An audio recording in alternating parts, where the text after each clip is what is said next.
Doctor Rishikesh Meena लिखते हैं, आरक्षण की वजह से ही देश बर्बाद हुआ है।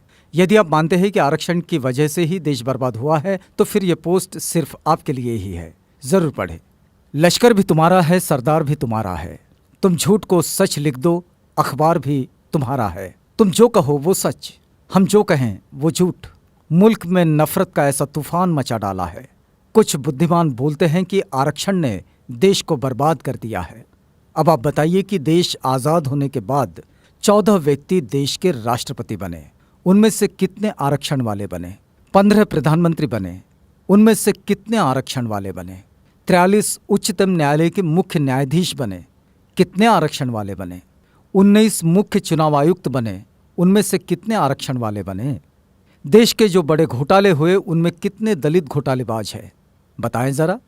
आप बताइए, भारत देश में कितने दलित लोग ऐसे बड़े कॉरपोरेट घरानों के व्यवसायी हैं जो देश की अर्थव्यवस्था को प्रभावित कर सकते हैं? अब आप बताइए, देश को बर्बाद कौन कर रहा है? अगर संभावित ब्लैक मनी वालों की लिस्ट देखे तो कोई आरक्षण वाला नजर नहीं आता। तो फिर देश को बर्बाद कौन कर रहा है? जितने लोग बैंकों का रुपया हजम करके बैठे हैं या भाग गए, उनमें कितने आरक्षण वाले हैं? शायद कोई नहीं। तो फिर देश को बर्बाद कौन कर रहा है? बड़े बड़े ठेकेदार जो सरकारी ठेके लेते हैं, रोड बनाते हैं, सरकारी बिल्डिंग्स बनाते हैं, उनमें कितने आरक्षण वाले हैं? तो जवाब मिलेगा 1 या 2%। तो फिर इस देश को बर्बाद आरक्षण कर रहा है या फिर मेरिट वाले?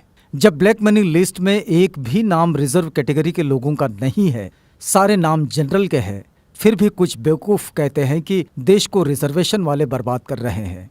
सच में इससे बड़ा जोक कोई और हो ही नहीं सकता। बोफोर्स तोप घोटाला, कॉमनवेल्थ घोटाला, आदर्श सोसाइटी घोटाला, सत्यम घोटाला, कालाधन घोटाला, स्टाम्प घोटाला, यूरिया घोटाला, चारा घोटाला, सुखराम टेलीकॉम घोटाला, शेयर घोटाला, चीनी घोटाला, बहुत लंबी सूची है इन घोटालों की।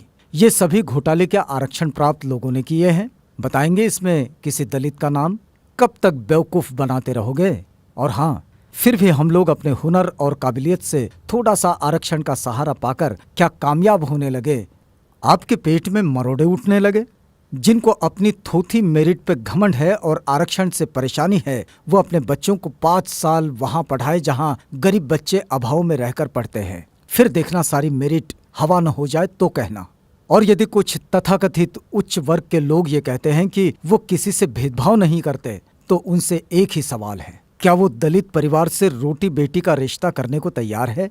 जातियां खत्म करने को तैयार है? अगर नहीं तो फिर मान लीजिए अभी आरक्षण खत्म नहीं होना चाहिए। निवेदन एवं आग्रह। समस्त SC/ST समाज, आपको सिर्फ 10 लोगों को ये मैसेज फॉरवर्ड करना है और वो 10 लोग भी दूसरे 10 लोगों को मैसेज फॉरवर्ड करें इस प्रकार: 1 = 10 persons। ये 10 लोग अन्य 10 लोगों को मैसेज करेंगे और इस प्रकार। बस आपको तो एक कड़ी जोड़नी है, देखते ही देखते पूरा देश जुड़ जाएगा।